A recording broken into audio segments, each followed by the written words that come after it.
The Tech Policy Design Institute acknowledges and pays our respects to all First Nations people. We recognise and celebrate that, among many things, Indigenous people were Australia's first tech innovators. Hello and welcome to another episode of Tech Mirror. I'm Johanna Weaver, your host, and this is the podcast where we talk about how technology is shaping our world, but how we, the humans, can shape technology back. Now, for regular listeners of the pod, you would be expecting the final episode in our deep dive on tech and geopolitics. We had an excellent lineup for you with the Danish and the Canadian ambassadors, who Australia works very closely with internationally on many of these technology policy issues. Unfortunately, though, the Danes had an election on the 24th of March and haven't yet managed to form a government. So the ambassador can't represent a government when the government hasn't been formed, an interesting piece of diplomatic protocol for you all. So we have put that episode on hold, but we'll bring it back for you as soon as the Danes get their act together and form their government.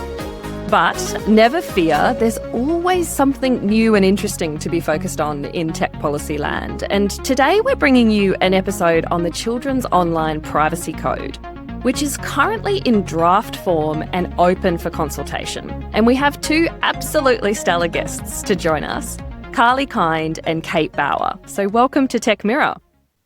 Thanks for having us, Johanna. Now, Carly will be a familiar voice to many on the pod. She's Australia's Privacy Commissioner. She started about 2 years ago. And before that, she was the inaugural director of the Ada Lovelace Institute in the UK, and she has a long career in privacy and human rights law. Carly, it's wonderful to have you back on the pod. And Kate is currently the Director of Privacy Reform Implementation and Social Media, which is PRISM, a great acronym, at the Office of the Australian Information Commissioner, or the OAIC. And Kate is leading the work on the design of the Children's Online Privacy Code. Again, brings a long history of advocacy and work in this field. I think one of the most notable examples of the work that Kate had done before she joined the Commission is having worked with Choice on the campaign and the investigations that led to the prosecutions of Bunnings for indiscriminate use of facial recognition. So two deep subject matter experts who are committed to improving children's online privacy joining us here today. Just to kick us off with the first question, give the background that you both have in advocacy and civil society, but now sitting within a regulator.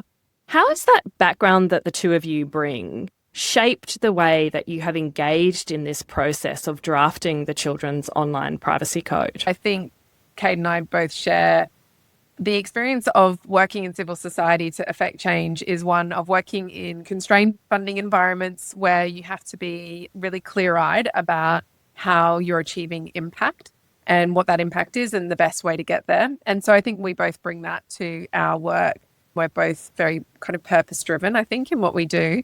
And I think the other thing that having come from civil society and advocacy has really given me is an appreciation for the rich amount of expertise and intelligence there is in those communities that can be drawn upon and leveraged by regulators. And we've really tried to do that in the consultative approach we've taken around this piece of work over the last year or so.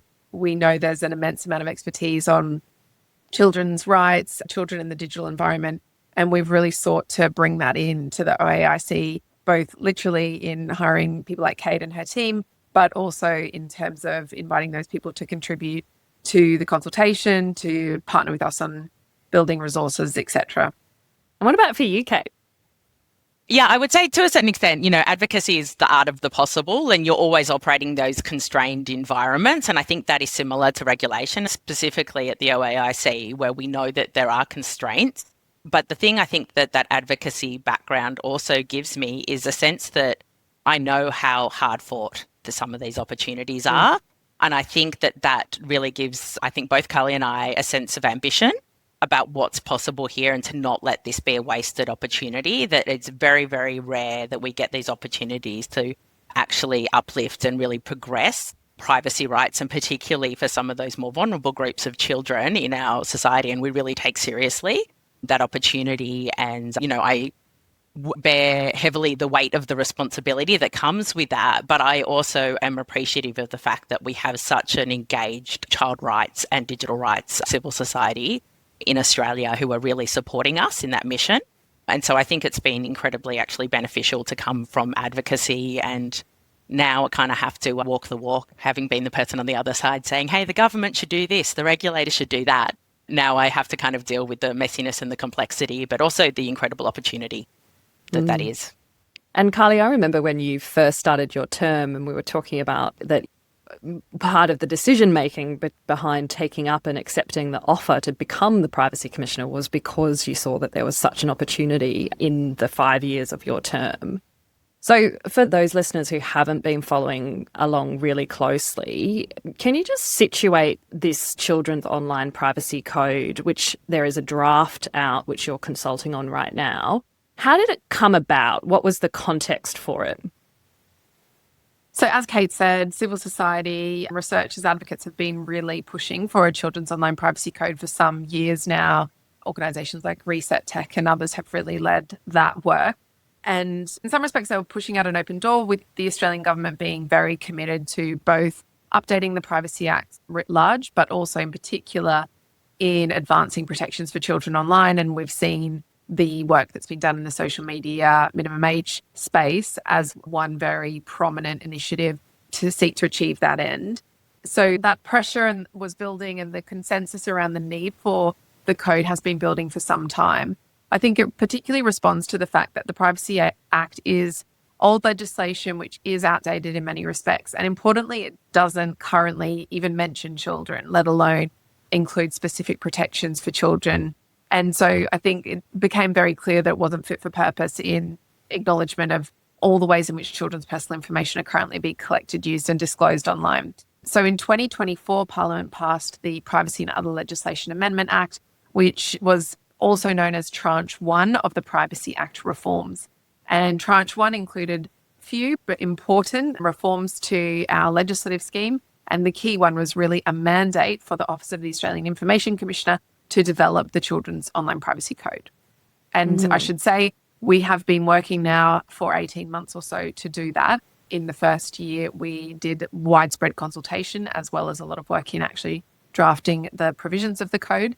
It has just gone out for consultation, and that consultation on the exposure draft is open for 2 months. And then it will be returned to us. We'll do some more work on it to ensure that everything we hear during the consultation is reflected in the final code. And then it has to be registered by the Attorney General by December this year to come into effect thereafter. So we've got a draft on the table. There's been considerable consultation that has led to the crafting of the draft, and it's out for consultation, then it will be revised.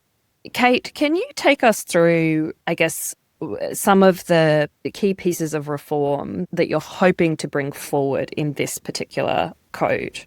When we looked at developing the code, obviously we did a lot of consultation, and particularly with children and young people, we really tried to listen to what their expectations were for the code.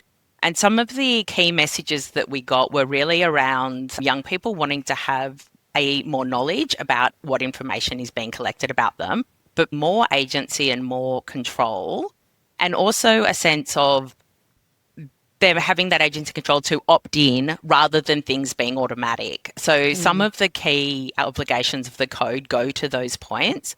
So one is around a kind of data minimization principle, which says that by default, information that is to be collected is to be what's strictly necessary. So a narrowing from reasonably necessary to strictly necessary. And then the other things need to be opt-in. So offering those children the options to turn on settings for things like personalization or things like targeted advertising. There's an overarching obligation for all information handling, so collection, use and disclosure, to be in the best interests of the child.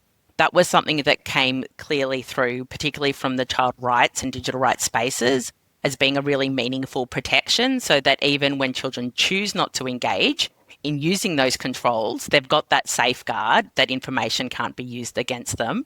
And then the other is a suite of obligations really around transparency by design. So having information explained to children and controls available to children in ways that they can understand. So having plain language explanations right through from the privacy policies to the way that in-app notices work in terms of APP5, all the way through to complaints handling and how information access requests are processed. All of that needs to be in a way that children themselves can understand, in a way that gives them that more agency and autonomy to control their online experience. So there's a lot in there, and we'll unpack that sort of step by step. And just to jump on one acronym there, APP, Australian Privacy Principles, I suspect we're going to hear that one a few times through the conversation. So that's the broad overarching objectives for this particular code. Carly, can we just take one step back and say, look at two foundationally definitional questions? So one, how are we defining children in the context of the code? And then the other is looking at the scope. So when we say online children's privacy code, what services or what platforms are going to be in scope for the code? Yep, absolutely. So children are everyone under the age of 18. And for the purposes of the code, entities will have to apply the protections of the code to children as defined as under the age of 18. Now, some aspects of the code have a requirement to get consent from children or from young people. And that requirement for consent requires that the individual has capacity to consent, of course. And the OAIC's long-standing guidance has been that children 15 and over have to have capacity to consent.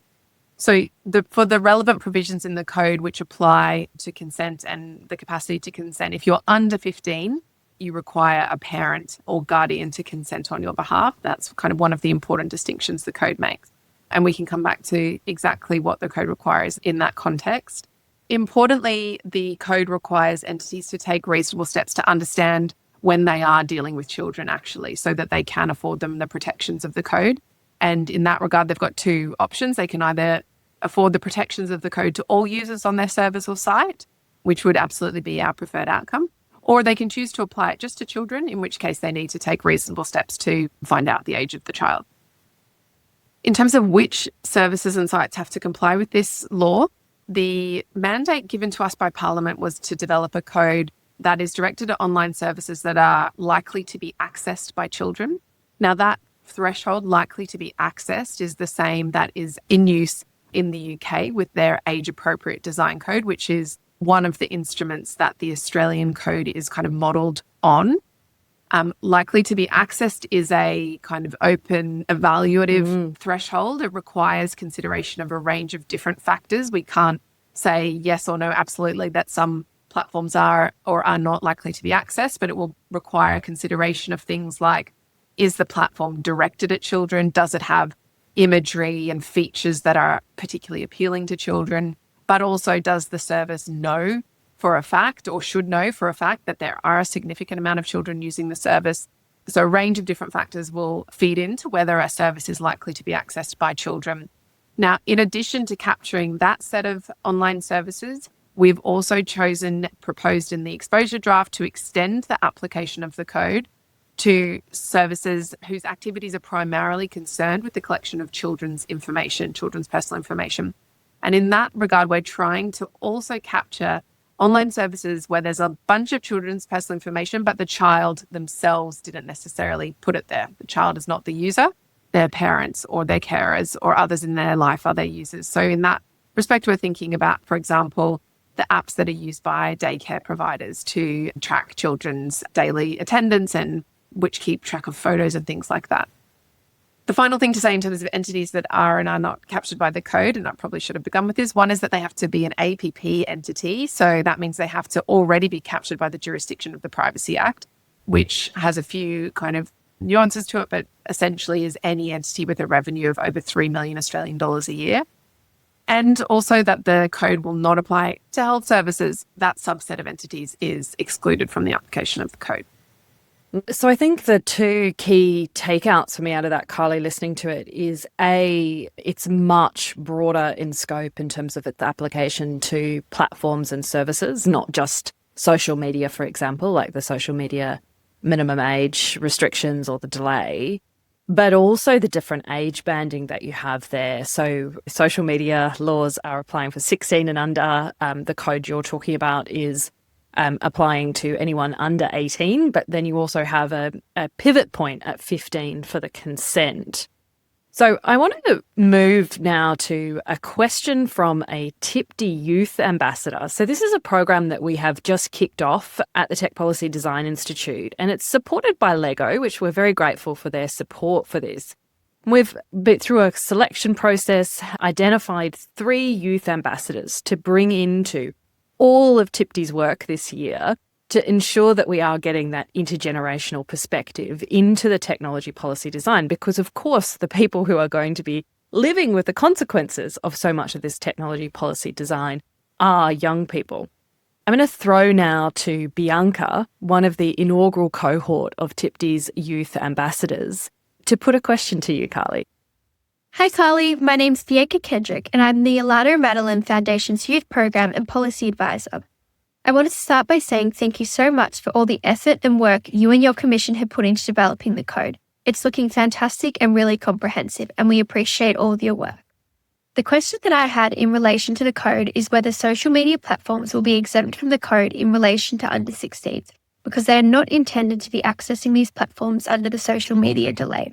And if so, how does it ensure protection for children who may still in practice be accessing these platforms? Yeah. Great question. It's a kind of tricky intersection of the legislation, but I would say that the platforms would have to be able to establish that they're not likely to be accessed by children. And in that regard, I think they'd have to have some high level of confidence in their age assurance and restriction policies. In any event, given that the code covers up until 18 and the social media ban restricts children 16 and under, there is, of course, the matter of 16 and 17 and 18-year-olds who will be able to access social media platforms and would be covered by the code. So they would absolutely have to comply to that extent. I would also point out that there will be a range of other types of services where that kind of consideration may be made. So things like online gaming, where there are age-restricted material codes in place. The question will be how robust is their age verification model if they can actively demonstrate that they're under 18s using their game or their platform, then the code wouldn't apply. But if there is actual evidence of children continuing to use online games or to continuing to be on the platform, then it could bring them within scope of the code. That was such a fabulous question, Bianca, going straight to the pointy end of the issues.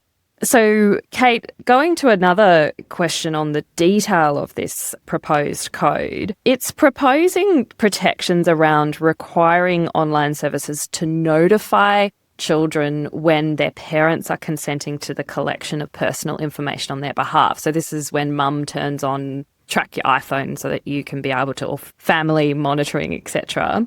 What feedback have you received from people so far on this? And what happens if the children and the parents' consent doesn't match? How is the code proposing to deal with this issue?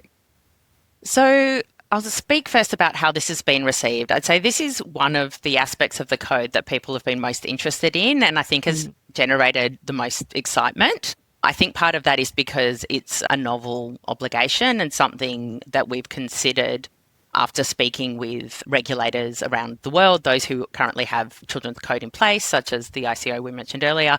But also we met with the New York State's Attorney's Office who are considering introducing something called the Safer Kids Act, which has a similar obligation. The thinking here is that from our consultations with children, we know they don't always know what information's being collected about them. They don't always know what their parents are consenting to on their behalf. The reason for this obligation is that it then introduces this kind of digital literacy piece. We know that children have developing capacity as they age, but we also recognise that perhaps many of them are too young to kind of legally be on the hook in terms of being able to provide consent. But this is supposed to help them participate in that process and hopefully encourage open conversations between children and their parents and carers about what these types of consents actually mean. And for them, children to get that information in a way that they can understand, in a way that's clearly explained, hopefully improves their digital literacy so that by the time they turn 15, and are consenting on their own behalf, then they'll know what that means, and they'll still have the protections of the code for another 3 years after that point. And hopefully by the time they move into the world as digitally literate citizens at 18, they're well equipped to be able to participate and to make some of those choices meaningfully. In terms of what happens when parents and children disagree, legally, in terms of the code, it is the parents' consent that is the legally required consent. So what we're calling children do is assent. So they have to agree. In the user journey, it means if a child turns on a feature, it provides them with that notice and it says, hey, this is what this is about. This is what you're turning on. We need to ask your parents about this. Do you agree? If they don't agree, the notice won't be sent to the parents. But in the opposite circumstance, when a parent turns on, either against or with the child's wishes, the parent turns on that setting and then the child gets the notice. If the child actually does still have an ability to withdraw the consent, but ultimately it's the parent who's the final decision maker. I'm hoping that this doesn't lead to too much conflict around the dinner table, but we kind of know already that online spaces and screen time is already one of those topics of discussion for children and parents. It certainly is in my house as well. I will admit that there's many robust conversations about my wishes versus my children's wishes. But I hope that this does give a bit more knowledge to children and young people and enable them to become more participatory in how those decisions are made. And so just let me step this out and check that I'm understanding it correctly. So up until 15, it's the parents who have to consent, and the children with the associated account will be notified when the consent happens. And that's just something that's going to be happening in the app. It's not, extra things that people need to go. It's just the requirement under this code is that the tech companies are actually updating the tech so that this is a good user process. And then above 15, it's the children who are then consenting and the parents who are being notified. So the way that it works is that children, which we're proposing is the age of 15, and we're certainly very open to feedback from stakeholders during the consultation if 15 is the right age, will be able to consent on their own behalf legally from between the ages of 15 and 18 and ongoing from the age of 15. So it's only for those children under 15 where the parent provides the legal consent.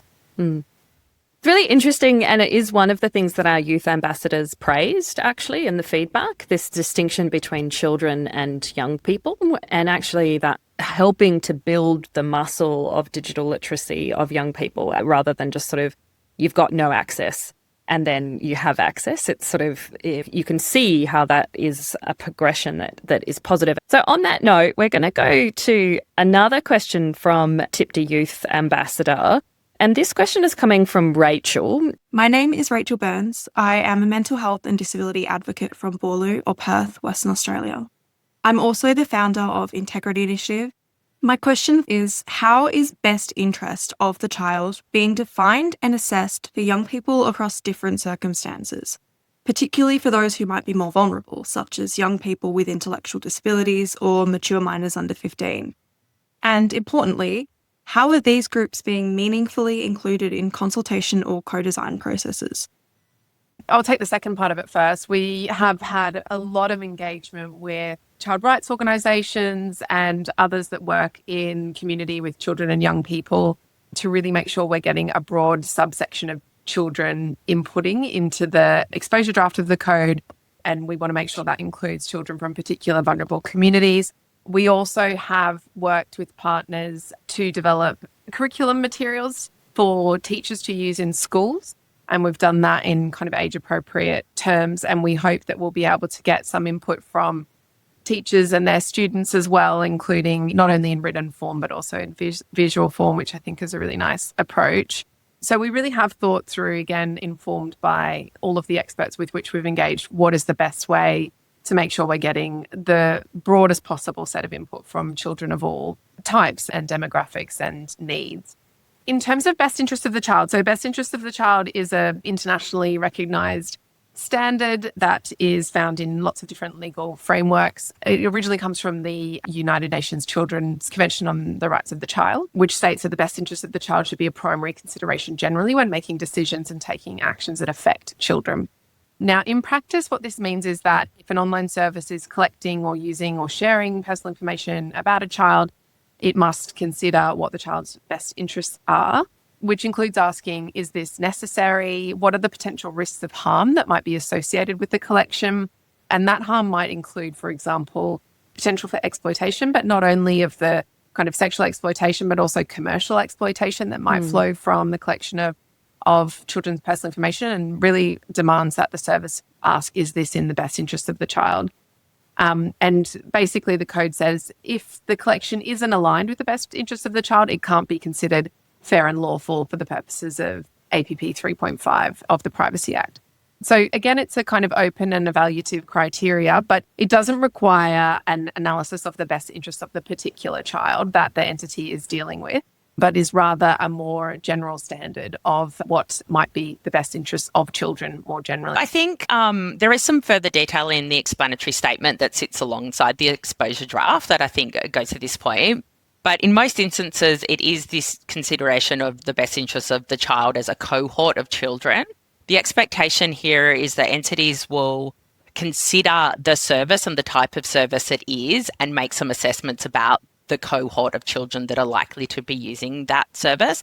So it's not necessarily like a generic all people 0 to 18.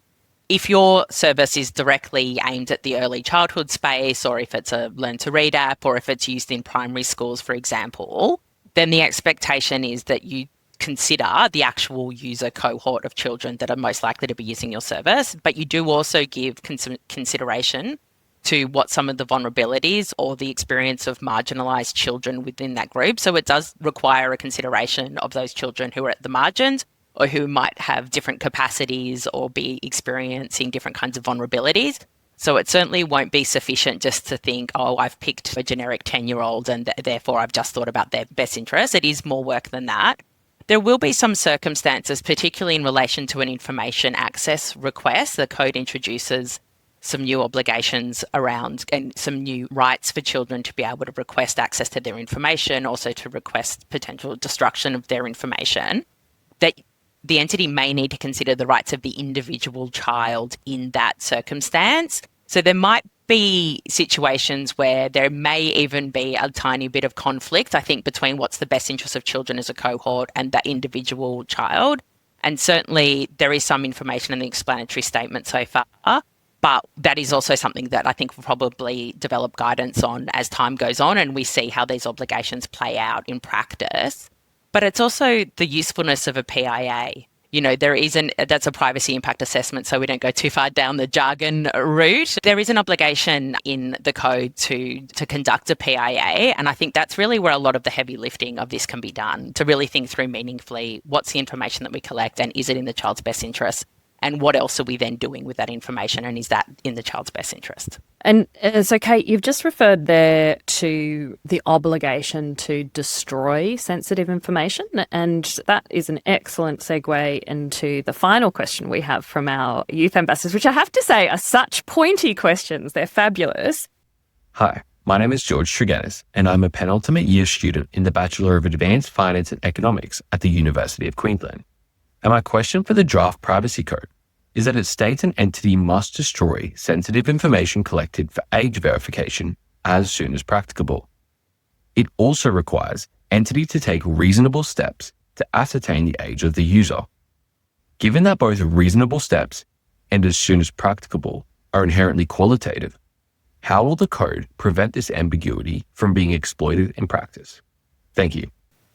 Yeah, so I mean, these kinds of terms are really common in the Privacy Act and other similar principles-based legislation. And they can be really important, actually, because it allows the obligations in the code to scale with the size of the entity and the circumstances that the entity is in. When the same piece of legislation applies to the richest companies in the world, like Meta, for example, as well as local Australian companies building small apps to use in daycare centres, for example, it is really important that we as the regulator and they as the regulated entity can take into consideration what their circumstances are and kind of toggle our expectations accordingly. And that's why we use phrases such as reasonable steps in the circumstances. So I think those are quite important features that make the legislation more usable and more kind of technologically neutral.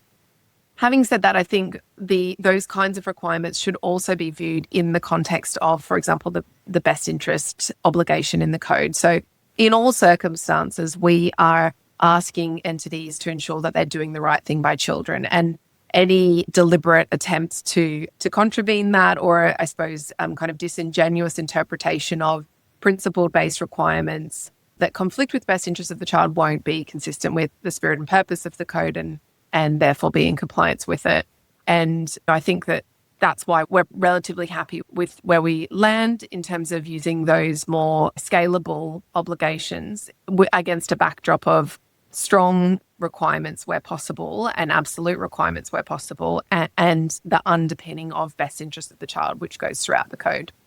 As in all circumstances, in a context in which this is legislation that is designed to guide compliance, but that enforcement happens after the fact, enforcement will be a very important tool, both in terms of creating and providing examples of what good looks like and what non-compliance looks like with respect to those principle-based requirements, as well as deterring any bad faith or disingenuous interpretations of those requirements. So we are already thinking about how we will be developing an enforcement strategy around this code, because we think that will be an important part of ensuring there's a kind of belt and braces approach to regulating online services. And I think a lot of people will be focused on this question of enforcement and how do we enforce this, with one eye to some of the battles that Julia Mann-Grant, the Safety Commissioner, has been and probably will be having in the near future. We'll come to that question in just a second, Carly. I do want to drill down a little bit more on that, but I just want one more question on the detail of the code. Carly, I think it was you who mentioned earlier that it is there's an option for providers to either verify that people are over the age of 18 and therefore the code doesn't apply, or they can apply these provisions to everybody. And obviously the second example of that is better because we're lifting the bar for all of us. Kate, if platforms or services are choosing the first option, that is they have to verify age, does that mean we're looking at age verification technology? And how does that fit into the code, especially given a controversy of that around the social media minimum age delay? Yeah, I think it's a good question, Johanna, and certainly one that's been of interest to stakeholders. What we're proposing in the code, certainly our first preference is that the code is applied as broadly as possible. That's a better outcome for all end users. Our other expectation is that when a service is clearly for children, the code should apply. So we think in many circumstances, like some of those examples I mentioned earlier, where a service is directed at children, the service is for children, age assurance shouldn't be used. And in fact, the code should just apply with no age assurance requirements needed. But in these circumstances where we have services which we know are accessed by both adults and children, I think it's reasonable to assume that some of those entities would like to be able to have things like targeted advertising as part of their revenue model that necessarily requires personal information collection, which is restricted somewhat by the code.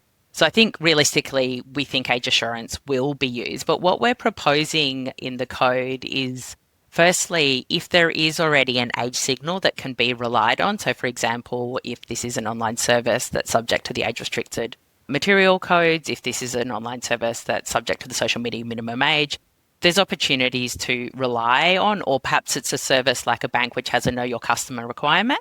If there's some other way in which you already know the age of the user, you should rely on that in the first instance. If that is not the case, and in this narrow set of circumstances where we think age assurance should be used, we're asking the entities to do a risk assessment based on the privacy harm of the particular collection. So what we're asking them to do there is slightly different than thinking about age assurance in an online safety context, which is about restriction, but thinking around what are the privacy harms that come from the personal information that you're asking for. If it's very minimal, so perhaps you're just collecting an email address and maybe a country location, it might be the circumstance where, and that say there's no secondary use that might lead to harmful behaviours such as data breaches or targeted advertising, etc. It might be the circumstance that a self-declaration or parental attestation is a suitable method of age assurance. So essentially that's when a child says, I'm over 18 or I'm under 18. in a situation where there's a potential for more harm, so I think in the circumstance where there's a revenue model that relies on passive tracking and use of pixels, etc., where there's targeted advertising at play, where there's multiple secondary uses of personal information, that's where we would anticipate a more robust method of age assurance. So here we actually kind of are, I think, pushing it onto entities to really consider what's at stake here. Certainly our preference is that the easiest way to comply with the code through all obligations is to take a data minimizing approach and design for children. That's what we hope that the code incentivizes. And so we really would like entities to think seriously here about, is age assurance something that's needed, or is there actually a way to design our service so that it can be used by children and by adults with those higher level of privacy protections in place? And just one follow-up question on that. You've mentioned the targeted advertising, and I think certainly in the conversations I've been having, this is one of the things that is misunderstood, I think, to the detriment of understanding the detail of the code, in the sense that it has a data minimization requirement, but not a direct ban on targeted advertising. Could one of you speak to that? I think it's really interesting, and I have heard a lot of conversation about that. Kate? Yes. So, yeah, I think this is one of these weird peculiarities of the Privacy Act, is what we have in the Privacy Act is an Australian privacy principle that refers to direct marketing. And direct marketing can be very broad in scope. So it can be things as straightforward as, I've visited a website and I want to find out more about the services on that website. So I sign up to a newsletter and I provide them with some personal information, and then they send me a newsletter and it's what I was anticipating, right through to the potentially much more harmful types of profiling and targeted advertising that kind of follows you around the web and involves use of, passive tracking technologies. And so all of that is encapsulated within direct marketing. So the way that we've considered this in the code is that you can only do direct marketing in line with the Australian privacy principles when it is A, in the best interest of the child, because that best interest of the child is an overarching obligation across all collection, use and disclosure of children's personal information. B, when it's with the consent of either the child or the parent in the case of a child under 15. And importantly here, I think in relation to profiling in particular, when the information is collected directly from the child. So what that means is that if a child wants to, say, sign up to a really kind of informative or helpful newsletter that encourages their civic and political participation in the world, they've gone onto Digital Rights Watch website or something and they want to participate in a campaign, or they want to join Project Rocket, all of those things which might otherwise fall within direct marketing should be permissible because they're clearly in the best interest of the child. We wouldn't want to limit their participation. But what it should mean is that some of these options like passive tracking, use of pixels, use of SDKs, use of data broking and data enrichment around children in order for the purposes of targeted advertising should be limited by those restrictions. So it's not a blanket ban, but I think a blanket ban in this instance would actually limit children's participation and engagement. So I'm hoping that people, stakeholders, can engage with that level of detail. And certainly we're always open to feedback about how it might be improved. But that's certainly where we've tried to go with the direct marketing changes.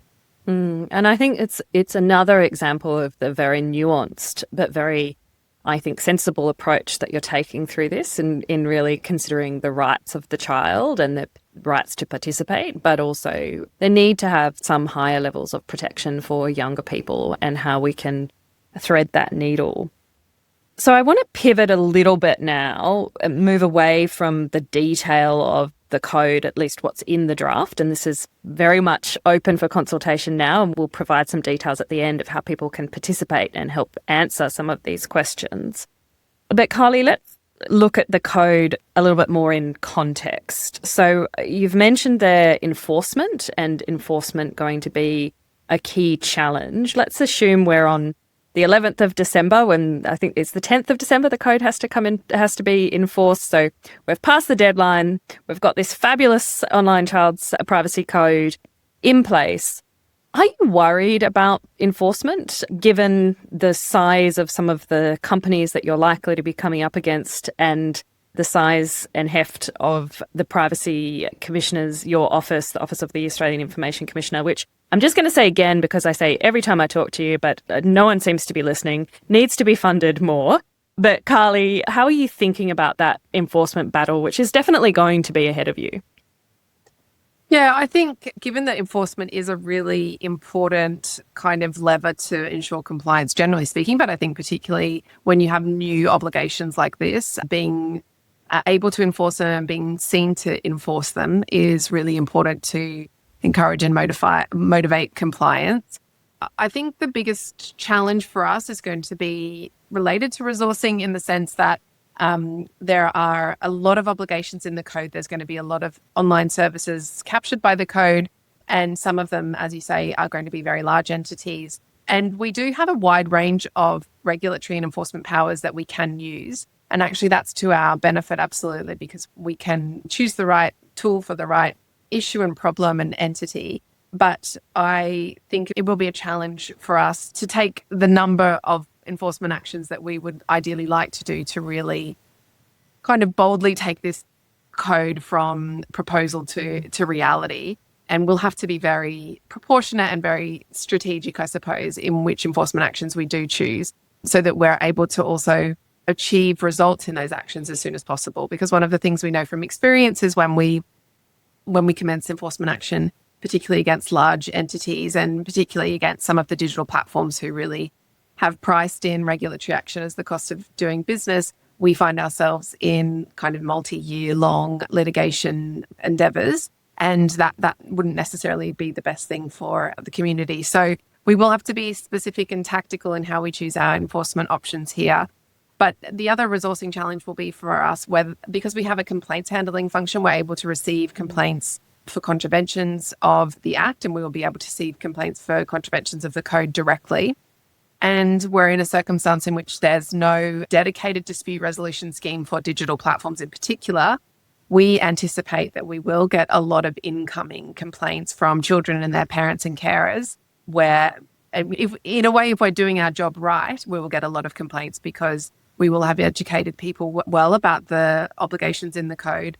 And the community, we anticipate, will be quite active and engaged in identifying instances of non-compliance. So that's a potential risk and challenge for us, as you say, as a small regulator, that we'll have to really think about how to manage. Having said all of that, I think we have shown that we can be tactical in how we choose our enforcement actions and choose the ones that give us the biggest bang for our buck. So we will be bringing that kind of lens to our enforcement strategy on this as well. Yeah, definitely small but mighty, so no disputing on that front. We've spoken a lot about consultation with young people and parents. The response you've just given me there, Carly, makes me ask, to what extent are you consulting with the tech companies themselves around the technical feasibility of implementing what you're asking? Because it's one of the primary critiques often of regulatory measures is, well, it's all well and good for regulators to say this, but it's actually really hard to build the tech. And sometimes that's true, and sometimes it's not. So how are you engaging with the companies?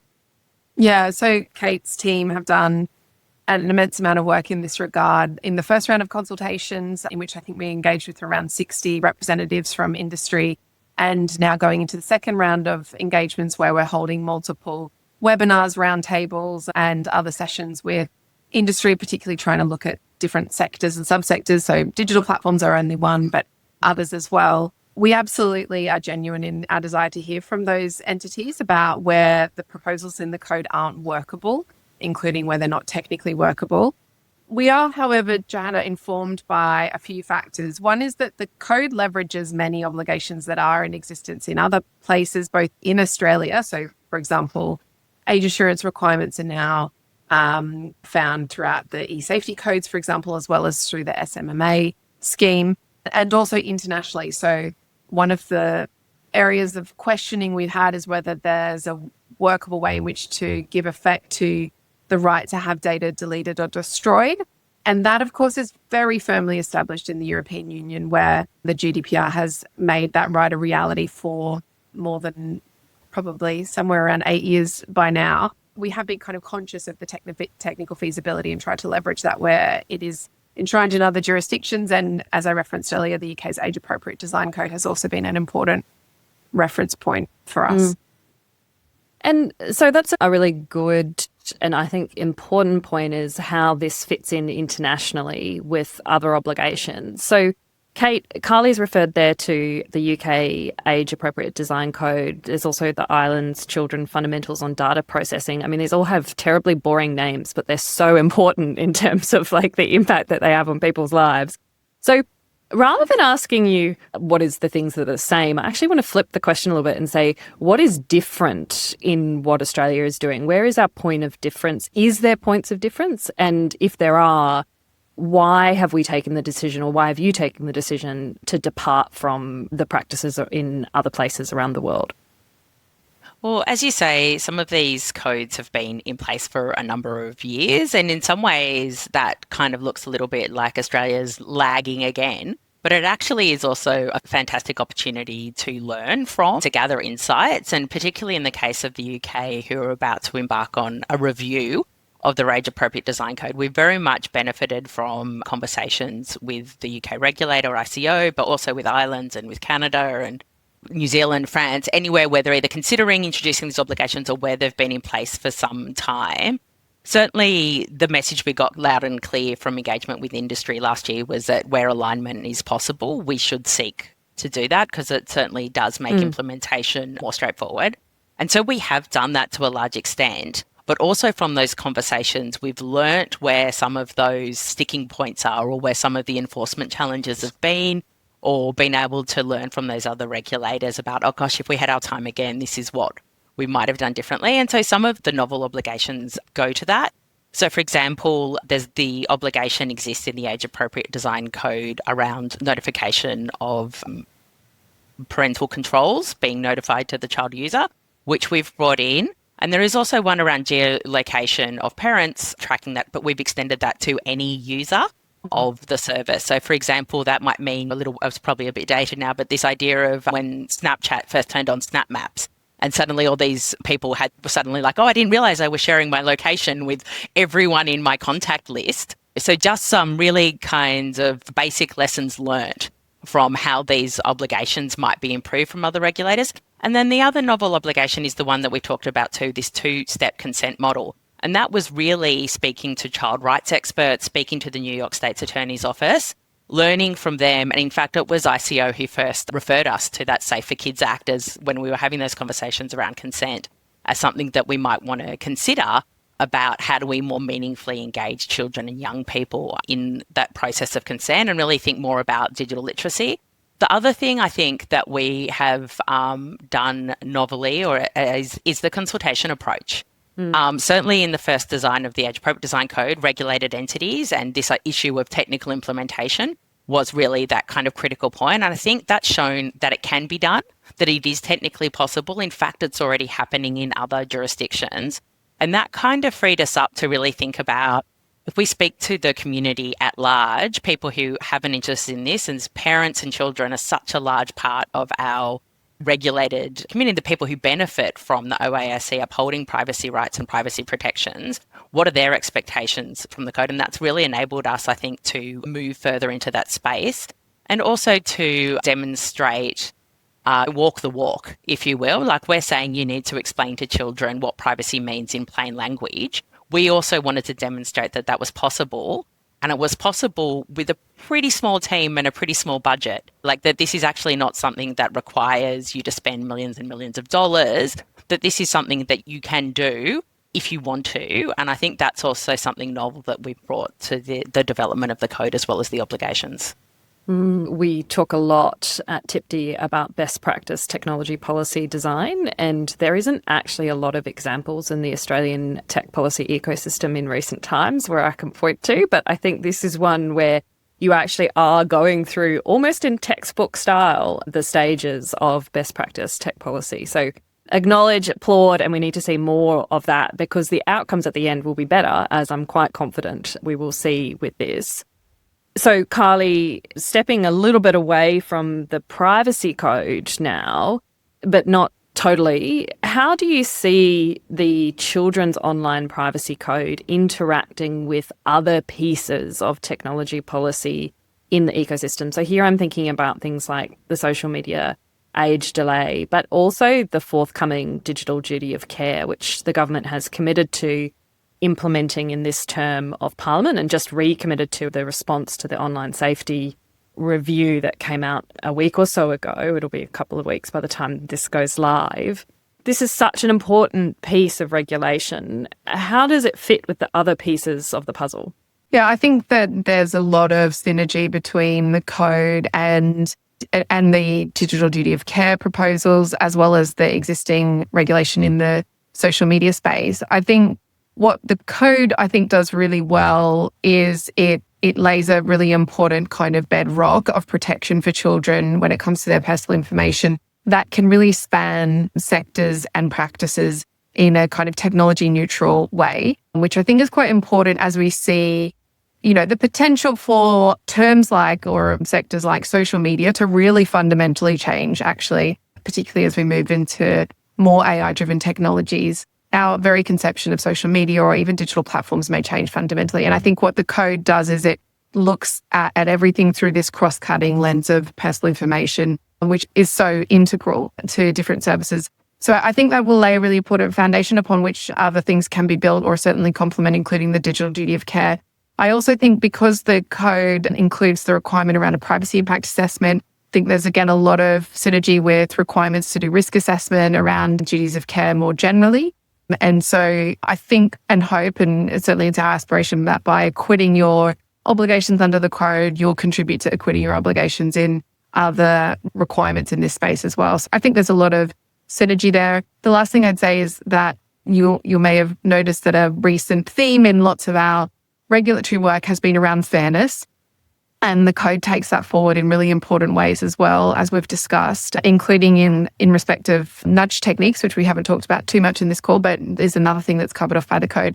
And that really positions us very well to make sure there's synergy between the code, whatever comes forward in terms of the tranche 2 of the Privacy Act reforms, which we anticipate and hope will include the fair and reasonable test. And again, so we've really thought through how by continuing to lean into fairness as a really important key concept of the Privacy Act, will position entities well to make that transition should that legislation go through.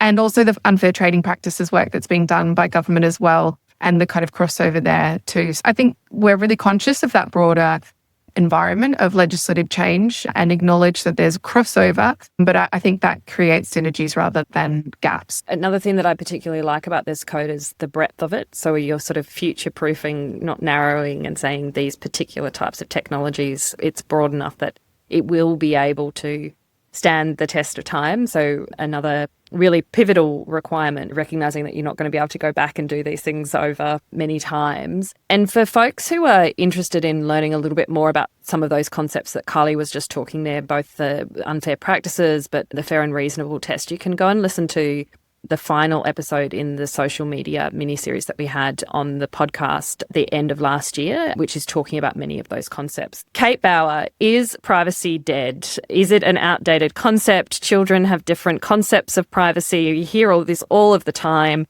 How do you respond to that? I mean, privacy is not dead, but I would say that, wouldn't I? What we've heard from children and young people and engage with them is not so much that the privacy is outdated, but they don't feel like they have enough education. They talk a lot. We get a lot of online safety education. We don't get enough about privacy. I really hope that the code changes that. But B, I also think if you speak to young people and teens in particular, you can see in their behaviours that they care about privacy. So things like ephemeral messaging, so disappearing messaging, very popular with young people. The group chat, as opposed to just putting everything out on your social media for everyone to have an opinion on, are very popular. But I think even in the way that young people engage as content creators and influencers shows that they understand the contract here, right? Like they understand that their opinions are worth something and they want to see something from that side of the bargain. So I think privacy is not dead. And I actually think that young people have some of the most sophisticated understandings of privacy and the most well-developed. I 100% agree. I think they're far more nuanced in an understanding of privacy than most people my age, for example, let alone the generation above. So endorse that response. Carly, I'm going to ask you what success looks like for implementation of the code as your final question. But I just want to sort of pause. Is there anything we haven't touched on in this conversation that you think is a really important feature in the code that you want to draw people's attention to? just something in terms of the change that we're hoping to see, and Carly will speak to the success of what success would look like. Certainly, Carly spoke to the challenge of enforcement, but I actually think reputation here will play a very important role. Already, we're seeing more and more organisations proactively move to developing and designing online services with children in mind, and already, even before the code is in place, designing services with that data minimisation approach. And I actually think there will be a bit of a pull, and also a bit of for the organisations that don't do that, a little bit of eyes looking on them going, oh, actually, come on, pull your socks up here. And in fact, the first industry written submission that we've got is in fact from a small organisation, a small startup in Australia saying, hey, we work in this space and we just want to tell you we think this is technically feasible and we think you should go for it, basically. And given us some like real life examples from how their organisation are already doing many of these things. So I actually think here, yes, it is an enforcement challenge. Like, we shouldn't mistake how big that challenge is. But actually, I think we are seeing a shift into, the ARC Centre of Excellence for the Digital Child had this manifesto for the children's internet, which was when we all think back to what children's TV was like when we were younger.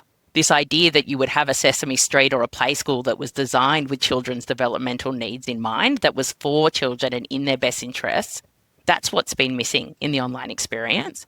And I'm hoping what we'll see through the code is a shift towards more organisations taking that opportunity to design their services in a way that benefits children, and that you'll kind of be a bit on the nose if you're not one of those organisations that's doing that. And I just think, so we start every episode of the pod by saying that technology is shaping humans, but we can shape it back, right? And I just think this code is one of those really tangible examples of you are working on a piece of legislation, you're getting people to consult on it, or a regulatory code rather than a piece of legislation if I'm being particularly finicky. But that is going to change the way that companies make technology, and it's going to change it for the better. And so this is really an example of how we actually have agency to shape the technology that we use every day. So Carly, what does success look like for you? You're not halfway through your term yet, but you get to the end of your 5-year term, you look back. What, in relation to this particular policy, are you looking? What's the change you want to see? Kate was incredibly articulate in the way she described her vision for this work. I think if I zoom out even a little further than that, I suppose I'd say 2 big things. One, as the parent of young children, I would love to start to see these changes filter through in my everyday experience and their everyday experience, whether that be when I'm logging my child in at a daycare centre, which I do every morning, to the process I go through when I have to always request schools not to take photos of my child, and when he's signing up for apps and games, etc. I would love to see that tangible reflection of the requirements of the code filter, and that will give me, I think, a lot of kind of validation that this work is starting, as you say, to change things in practice. But I think that is really a stepping stone along the way to how it's going to change expectations. So when our children grow up in a world in which they don't expect to be required to hand over their personal information every time that they want to do anything in the online or offline world, that will inform their expectations as adults. And that will, I think, help to coalesce kind of community and political power to change the broader digital ecosystem. Because once we get used to how and acknowledge that it's possible for this entire digital world to exist without our personal information being the currency that is traded between these entities, where in the case of children, we'll start to say, well, why can't we have it as adults too? And so really it is about realizing, maybe to circle back to the initial comments, realizing that art of the possible. It is possible to have an online digital world in which personal information isn't exploited and collected in excessive means. We're going to show that when it comes to children. And then hopefully that will be a stepping stone to making the case for why it could apply more broadly to adults as well. It's so inspiring. And I think, just to reinforce a point, which I know you are 100% on board with, it's not just shaping the digital environments, right? That's going to then have a very direct impact on our experiences in the physical world. And to the extent that you can even separate the two, which young people always tell me there's no such thing as between the two, it's just the world. So Carly, Kate, the code is open for consultation now. How can people get involved and what input are you looking for? Where should people go to find out more information? So we've launched a new section of the OAIC website called Privacy for Kids, and that is the best place that people can go to. You can find it just by going to our homepage. But there we've got resources both for children and for adults. We've developed a range of child-friendly versions of the code. So there's a short guide to the code for younger primary age children. There's an extended guide for high school age children, and those were co-designs with the youth collective of Project Rocket. So we've had that opportunity to test we've got the language right. And we've also got some online workbooks as well as physical downloadable workbooks, a set of lesson plans and workshop facilitation tools so that people can run their own consultations either in classrooms or in community groups. Throughout, we're also hosting a series of roundtables. We can share with your listeners in the show notes an EOI to participate in a roundtable. We'd certainly welcome members of the public or members of industry or interested members of civil society to participate in those roundtables. And we're also accepting written submissions until the 5th of June. So there's lots of different ways that people can participate. We really do want to get the message out there to as many kitchen tables as possible that this opportunity is here to have your say about what you think is good about the code, what you think could be better, and how you think we might be able to improve it and make sure that we meet the opportunity and it's as good as it can be. And I really commend the resources online to the listeners. I think I've never seen the approach that you've taken before in terms of there is the same boring consultation that comes out to people like me and is about the exposure draft, but there really is accessible information about what this code is. And I think it's just another example of best practice policy design in that you're actually seeking the input of the people that are going to be most affected by this. So bravo to that. Bravo for the work that you're doing, and looking forward to continuing to work with you. And perhaps we'll have you back once the code's finalised and as it's about to be implemented, which is exciting. This is world-changing, world-shaping stuff, guys. Thank you so much for joining us today on Tech Mirror. Well, that's it for this episode of Tech Mirror, which is brought to you by the Tech Policy Design Institute. We're based here in Canberra on the lands of the Ngunnawal Ngambri people. If you found today's conversation useful or thought-provoking, please do share it with a friend or a colleague, or leave a review and subscribe wherever you get your podcasts. If you're watching, please don't forget to like and follow. For show notes, you can visit techpolicy.au/podcast. And this podcast was made possible with thanks to the generous contributions from government, industry and philanthropy to the Tech Policy Design Fund, the full details of which are available on our website. The team at Audiocraft produced this pod on the lands of the Gadigal people of the Eora Nation, and Amy Denmaid provided invaluable research support. Music is by Talia Skopelis. A big thank you also to the team at the Tech Policy Design Institute, without whom this pod would not be possible. Thank you for joining us. And as always, get in touch and get involved.